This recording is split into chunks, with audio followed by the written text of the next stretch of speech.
যে কোনো ধরনের ligament injury, ACL injury, PCL injury অথবা এমসিএল, এলসিএল, মিনিসকাস ইনজুরি সহ বিভিন্ন কারণে যদি কারো হাঁটু ব্যথা হয়ে থাকে, সেক্ষেত্রে হাঁটু ব্যথাটাকে কমানোর জন্য আপনি কিছু এক্সারসাইজ করতে পারেন। আমি এখন আপনাদেরকে স্টেপ বাই স্টেপ এক্সারসাইজগুলো আমি দেখাবো। প্রথমত, আপনি আপনার একটি হাই সিটিং চেয়ারে অথবা খাটের উপর আপনি যদি বসেন, এইভাবে পাটিকে ঝুলিয়ে বসবেন।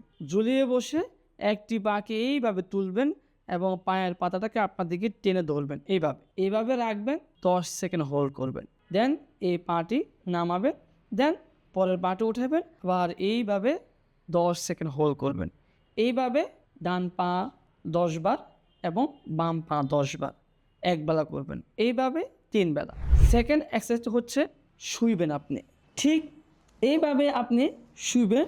শুয়ে পাটিকে এইভাবে 45 ডিগ্রি অ্যাঙ্গেলে রাখবেন। রেখে এইভাবে পাটিকে টান দিয়ে ধরে রাখবেন। 10 সেকেন্ড রাখবেন। 1, 2, 3, 4, 5, 6, 7, 8, 9, 10। দেন অপর পা আপনি 10 সেকেন্ড রাখবেন। এইভাবে ডান পা 10 বার এবং বাম পা 10 বার। আরেকটি এক্সারসাইজ হচ্ছে এইভাবে আপনারা স্কোয়াটিং করবেন। এইভাবে 1, 2, 3, 4, 5, 6, 7, 8, 9, 10। ব্যাস, এইভাবে এই এক্সারসাইজটা আপনারা 10 বার করবেন।